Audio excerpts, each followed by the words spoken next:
માતુશ્રી સર્વ સૂક્ષ્મ રૂપે અત્યારે વિરાજમાન છે. તેથી આપણે એમને સાષ્ટાંગ મનોમય નમસ્કાર કરીએ. એવો આશીર્વાદ આપવા આવેલા છે અત્યારે. તો આપણી જે મનોકામના હોય તેમને ખરીદે ભગવાનને નિવેદન કરો. ચિંતા, વ્યથા, વિષાદ, ટેન્શન જે કંઈ હોય બધું એમના ચરણોમાં અર્પિત કરો. એ તો એવા પ્રકાર છે, તમારો દુઃખ કરુણા સાગર છે, આપણા રક્ષક છે. તે ગીતાશંકર ભગવાને કહ્યું કે હે મારા પ્રિય ભક્તો, બે વસ્તુ યાદ રાખજો. બે મુખ્ય તહેવારો છે આપણા. એ ગુરુચરણ, એક સાક્ષાત્કાર દે અને બીજો ગુરુ પૂર્ણિમા. એ દિવસે બધું વ્યવસાય છોડીને અહીં આવો, શાંતિથી જોશો, ઉતાવળ કરતા નહીં. એમના આશીર્વાદ મેળવો. એમની પવિત્ર દૃષ્ટિ તમારો પડશે, તમારા વિચાર બદલી જશે, તમારી વ્યથાઓ દૂર થશે. તો મેં અવશ્ય આવવાનું કહી છે, આવતું હોય. આજે બધા આટલા વિશાળ ભક્ત સમુદાય આવ્યો છે. ગુરુમાની પ્રસન્નતા કંઈક આ બાળકો એવા કષ્ટ લેતી આવ્યા છે. તો એ તો આવ્યું છે, એ અવશ્ય આશીર્વાદ આપે. બીજી એક વસ્તુ કે થોડા વખતે અમે અપીલ કરેલી કે આપણે ત્યાં પ્રસાદાલય રસોડું એનું નવું નિર્માણ કરવાનું હતું. એ માટે ટ્રસ્ટી મહાશયો નિલેશભાઈના અસ્તરભાઈ રામભાઈ બધા વિચાર કર્યો કે કોઈ ભક્તને જો પ્રેરણા થાય તો આ પ્રસાદાલયનું કામકાજ થઈ શકે. કારણ કે એટલું તો ભગવાન જેનું લેવાનું હોય છે એને પ્રેરણા કરે છે.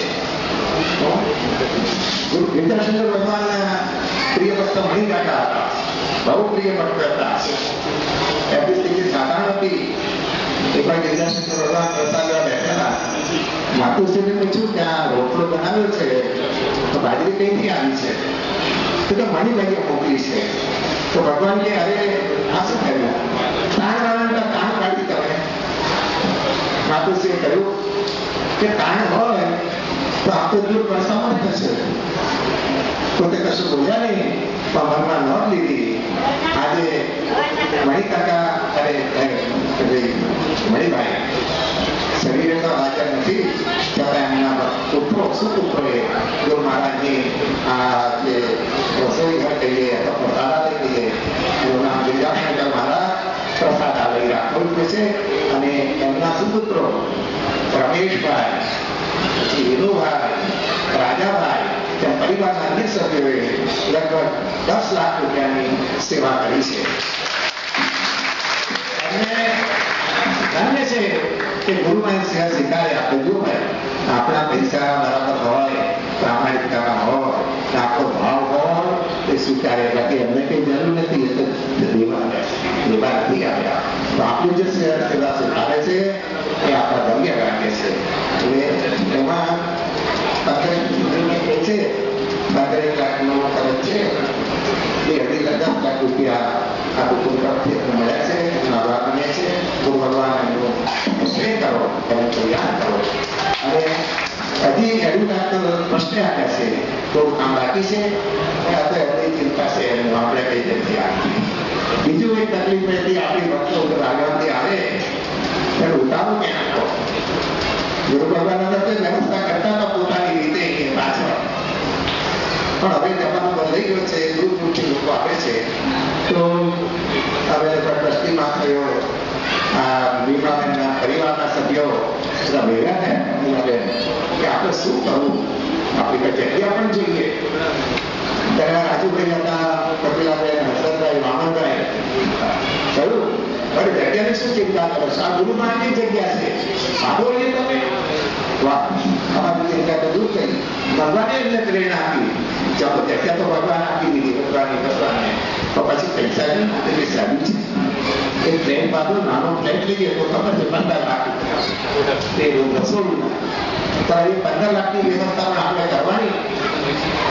તેથી ભગવાન જો કોઈ મને પ્રેરણા કરે છે, એમને ચેરિટી બિગિન ફ્રોમ હોમ, ઘરથી શરૂઆત કરી દીધી. રાજુભાઈ હાજર હતા. અરે ભાઈ શું છે, અમારી સ્મૃતિમાં, ગરીબ સાહેબની સ્મૃતિમાં આ માતુશ્રી કપિલાબેન, રાજુભાઈ નિલેશભાઈ અન્ય સભ્યો તરફથી 2,51,000 સેવા કરી છે. ગમે છે એમને ખિસ્સામાંથી ગાળવું અઘરું છે. આપણે માટે ખરે છે, ભગવાન માટે કોણ ખર્ચે? તો ભગવાન માટે જે ખર્ચે છે એને ગમે છે, સ્વીકારે છે. ત્યાર પછી બીજા ચલો એવી વાત હતી કે આપણું કામ તો શરૂ થાય ને, ભગવાન તો મેં બેસાડી છે. અનિલભાઈ હાજર હતા ત્યારે આ રસી તો અનિલભાઈ, સુરેશભાઈ, આ નિલેશ તો નહીં તો ના થાય, આપણાથી તો ના થાય. અમે તો કહેવા ગયા છે આવી ઉભા કેવા અઘરું છે, આ ઉભા રાખે છે, એ બોલાવે છે તો આવે છે. અનિલભાઈ હાજર હતા. અનિલભાઈ કે ચાલો 1,51,000 મારા તરફથી ભગવાનની સેવા. આ દાન નથી જો એક નથી, ભગવાન આપણો ઉપચાર નથી કરતા, આપણું સ્વીકારે છે એ આપણા ધર્મને ભાગ્ય છે. પછી બીજું થયું, હવે આ અવિભાઈ સ્વામી હાજર હતા, તો શિક્ષક હતા. અમે જે ભાઈ ભગવાને જે આપણે આપ્યું છે ત્યાં તો માત્ર તેમને લીલોપે આપ્યો છે. ભાગ્યશાળી તો ખરા ને, આપણી પાસે ભગવાનનું પ્રોવિઝન રાખેલું 1,11,000 પણ કર્યા. એમને આપણું કશું નથી ભાઈ, એ તો અભિમાન આવી જાય. ઓ આટલું બધું આપણું નહીં, આપણું કશું નથી એમાંથી.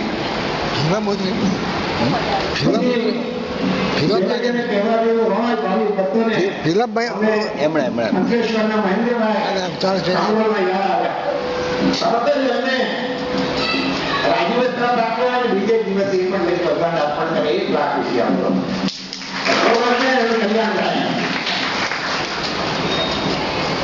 પછી આ જે પ્લાન બધું કર્યું પ્રસાદાલયનું અને આ જે ડોક્ટર વાસણ કામ મેં આપ્યું છે. આ રાજ્યપાલની બધા કુટુંબ માતુશ્રી જીવતોબા અતિથિ ગૃહ એનું નામ લે છે. માતુશ્રી જીવતોબા અતિથિ ગૃહ પસંદ કર્યું કારણ કે જો નક્કી કર્યો આ રાજ્ય કહેજો માતુશ્રી સુરતબાબુ દવાખાનું વિદ્યાશંકર મહાદેવ એમના નામનું પ્રસાદાલય વિદ્યાશંકર ભગવાનનું. તો માતુશ્રી કુટુંબ પ્રકારે એમનું ભગવાનનું કારણ કે માં રહી ગયા છે. બહુ સરસ એ પોતે જ ભગવાન કૃપાડે છે. બુદ્ધિ આપણી બુદ્ધિ કામ નહીં લાગે. જે ભાઈ કહ્યું કે આ પ્લાન મોટા આર્કિટેક્ટ છે અને બિલ્ડર, તેનું તો ઇન્ડિયન બાળપણ નીકળ્યું છે. પોતાના ગુરુ મહારાજની નિષ્ઠામાં તેમને આ પ્લાન સરળ બનાવ્યો અને 1,00,000 રૂપિયા એમને પણ સેવા કરી. આ પ્રતિમાં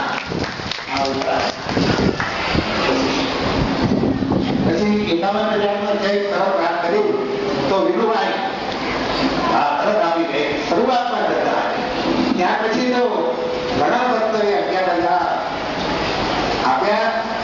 પછી પોતાની શક્તિ પ્રમાણે આપો ભાઈ, 1,000 આપો તો એ કશો 90,00,000 લીધે છે. અને એ રીતે અત્યારે લગભગ 10,00,000 રૂપિયા ભગવાને આ ખર્ચ માટે કાઢ્યા. કાલે નિલેશભાઈ અને સુનિલભાઈ હરિભાઈ હિસાબ થયો કે આપણે કેટલો ખર્ચ થયો. આ રાજુભાઈ હતા કે 10,00,000 નો ખર્ચ થયો. આવ્યા કેટલા તો કે 2,000 ઓછા છે. બધું બરાબર મેળ બેસાડી દીધો છે. આવું છે ને વિદ્યાશંકર ભગવાનનો આ દુબઈ એટલા વખતે જે ખર્ચ થયો તો બીજે બધા પહેલા આપણને ખબર હશે ભગવાન કે કેટલો ખર્ચ થયો. એ લોકોએ આટલો થયો આના જેટલા થયો. પણ આ મુદ્દા પોતે જેવો ભગવાને કેવો કઈ બેસાડી દીધો. બસ પોતા પર કશું આ મહાત્માઓ લીધું નથી. ગુરુ મહારાજ કરે જગતગુરુ પરમાત્મા પરમ પુરુષ વિષ્ણુ એ કરે છે. તો હજી આ માતુશ્રી કૃપા અતિથિ ગૃહ માટે આ સુનિલભાઈને કે 45,00,000ની આવશ્યકતા છે કે પૂરેપૂરી સગવડ મળે એવું કામ કરી રહ્યા છે. ને જે ભક્તો હાજર છે એમને વિનંતી છે કે ત્યાં બાજુમાં છે કે અતિથિ ગૃહને દર્શને જજો અને જે કંઈ પ્રેરણા ગુરુ મહારાજ કરે તે દિનેશભાઈ છે, સુનિલભાઈ છે, અમરભાઈ છે, નિલેશભાઈ, અનુભાઈ એને સંપર્ક કરજો. આજે ઘણા આવેલા છે કે પછી ક્યાં શોધવા જઈએ તમારે જ શોધવું ના પડે, તમને શોધવું ન પડે. તમને સગવડ, તમને સગવડ, તમને આનંદ, તમને આનંદ.